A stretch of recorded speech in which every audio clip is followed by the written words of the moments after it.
మంచిర్యాల జిల్లా మందమర్రిలో ఎమ్మెల్సీ అభ్యర్థి కరీంనగర్ మాజీ మేయర్ రవీందర్ సింగ్ ఎన్నికల ప్రచారంలో భాగంగా ఆయన వాకర్స్ ని కలిశారు. ఆయన వెంట బీఆర్ఎస్ నాయకులు పాల్గొన్నారు.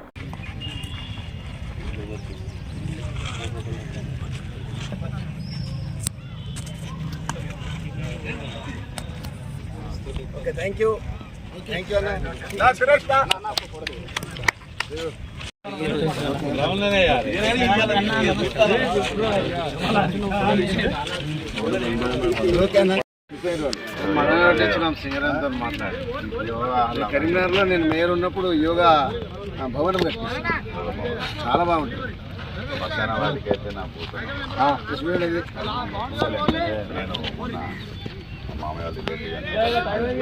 ఇది కూడా మంచిగా చూసినా నమస్తే సంపద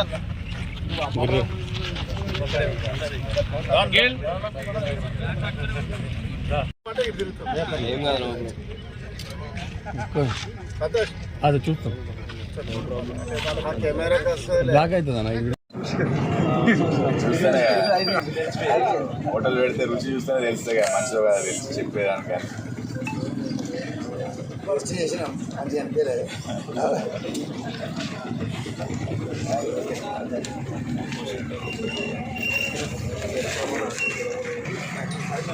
మేము బాగా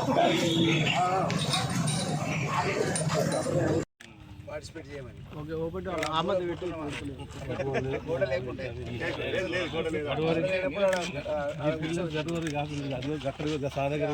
సాయంత్రం అది క్యాన్సిల్ చేసి లేకపోతే ప్రైజ్ తీసుకోపోదాం. 3,000 3 కిలోమీటర్ల నేను అథ్లెట్ అన్నా. 3 ఆల్రెడీ యూనివర్సిటీ అన్నా. సురేష్ భాయ్ సురేష్ క్రికెట్ ఆడతారు ఇంకేదన్నా? అందరు నమస్తే అన్న. అందరు దీవించండి అన్న ప్లీజ్. నేను వాస్తవానికి స్పోర్ట్స్ మ్యాన్.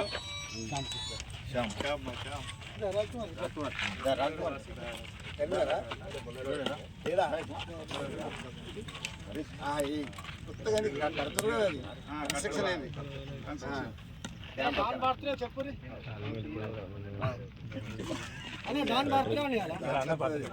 గ్రౌండ్కి 5,000 ఇస్తాను.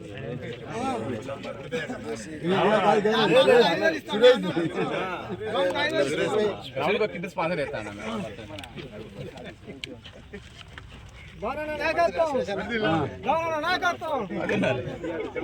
చెక్కి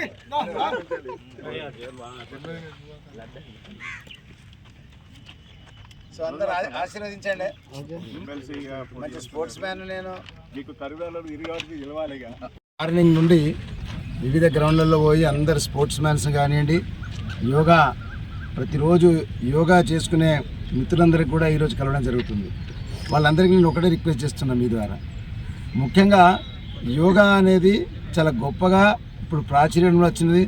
చాలా ప్రతి ఒక్కరు కూడా ఇంట్లో బయటికి వెళ్ళకుండా కానీ యోగా చేస్తున్నారు. సో ఈ రకంగా ప్రతి ఒక్క హెడ్ క్వార్టర్స్లో కానివ్వండి, లేకపోతే తాలూకా హెడ్ క్వార్టర్స్లో ఒక యోగా భవనం ఉండాలి. దాంతోపాటు అక్కడ యోగా కోసం రావడం, కూర్చొని మాట్లాడుకోవడం జరుగుతుంది. ముఖ్యంగా నేను యాజ్ ఎ స్పోర్ట్స్ మ్యాన్గా, యాజ్ ఎ అథ్లెట్గా నేను 3 ఆల్ ఇండియా యూనివర్సిటీస్ ఆడినా.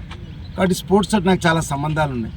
నేను యాజ్ ఎ స్పోర్ట్స్ మ్యాన్గా రాష్ట్ర యోగా అసోసియేషన్ చైర్మన్గా, కరీంనగర్ జిల్లా హాకీ అసోసియేషన్ ప్రెసిడెంట్గా ఈ రకంగా వివిధ పోస్టుల్లో ఉన్నా కాబట్టి నాకు స్పోర్ట్స్ మ్యాన్ కష్టాలు తెలుసు. ఎంత కష్టపడితే ఒక్క మెడల్ వస్తుంది అనేది నాకు తెలుసు. కాబట్టి ఈరోజు ఎన్నికలలో స్పోర్ట్స్కు నేను ప్రాధాన్యత ఇస్తాను.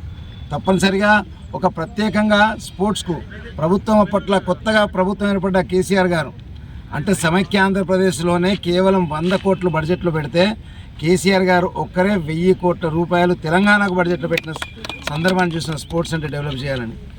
ముఖ్యంగా నా రిక్వెస్ట్ అందరితోటి, ఈ జరిగే ఎన్నికల్లో ధనవంతులకును ఒక ప్రజాసేవ చేసేటువంటి మధ్యన జరుగుతుంది. దయచేసి గమనించండి.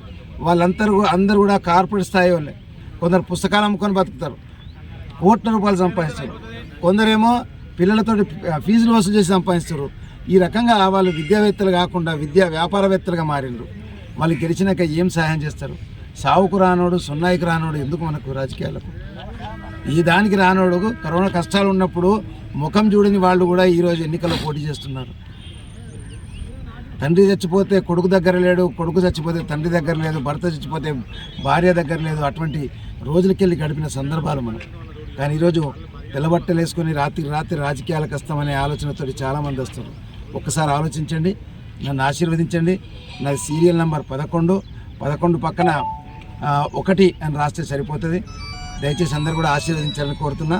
రాబోయే రోజుల్లో ఇంకా రాజకీయాలు మాట్లాడదాం, కానీ పొద్దున స్పోర్ట్సే కాబట్టి స్పోర్ట్స్ గురించి మాట్లాడాలనుకున్నా. Thank you very much. ఉమ్మడి నిజామాబాద్, కరీంనగర్, మెదక్, ఆదిలాబాద్ జిల్లాలలో ఉన్నటువంటి పట్టభద్రుల ఎన్నికలలో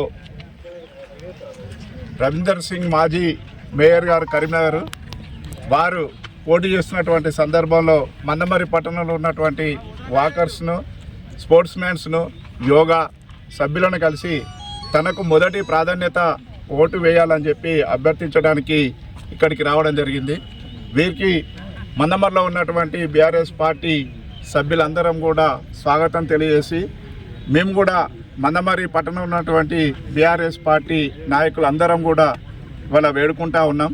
ఎందుకంటే మేయర్ గారు చేసినటువంటి కరీంనగర్లో చేసినటువంటి ఒక అభివృద్ధి కార్యక్రమాలు కావచ్చు, మానవతా కోణంతో తను నిర్వర్తించినటువంటి పలు కార్యక్రమాలకు మీరు ఒక్కసారి మనకు అక్కడ ఎవరన్నా చుట్టాలు ఉన్నట్టు ఉంటే కనుక్కుంటే అర్థమవుతూ ఉంటుంది. ఎందుకంటే తను రాజకీయ నాయకుడు కాదు, సేవాభావం కలిగినటువంటి సేవ చేయాలనేటువంటి దృక్పథంతోనే వారు రాజకీయాలలో ఇముడుతున్నారు. దాదాపు 5 సార్లు కార్పొరేటర్గా పోటీ చేసి గెలుపొందడంతో పాటు మేయర్గా కూడా గెలుపొందినారు. అంటే ప్రజలు అక్కడ ఉన్నటువంటి కరీంనగర్ ప్రజలు ఏ విధంగా ఆశీర్వదిస్తే కింది స్థాయి నుండి పైకి ఎదిగి వాళ్ళ అక్కడ సేవ చేసేటువంటి భాగ్యం కలిగింది. అదే మాదిరిగా మన గ్రాడ్యుయేషన్స్కు సభ్యులు ఎవరైతే ఉన్నారో వాళ్ళందరూ కూడా ఒకసారి అంటే ఒక మంచి మనసుతోని ఆలోచించి వారికి మొదటి ప్రాధాన్యతగా ఓటు వేసి వారిని ఆశీర్వదించాలని చెప్పేసి ప్రజలందరినీ కోరుకుంటూ, ఇప్పుడు వారు మాటల్లోనే వారు తను ఏ విధంగా సేవా కార్యక్రమాలు చేశారు అనేది వారు చెప్తారు. కాబట్టి దయచేసి మరొక్కసారి గ్రాడ్యుయేషన్ ఓటర్లందరికీ కూడా విజ్ఞప్తి, మొదటి ప్రాధాన్యత ఓటు 1 నంబరు అంకెలో కాకుండా అక్షరాల్లో కాకుండా అంకె మాత్రమే 1 నంబర్గా ఓటేసి అత్యధిక మెజార్టీగా గెలిపించాలని చెప్పి ఓటర్ మహాశయులను విజ్ఞప్తి చేస్తాం.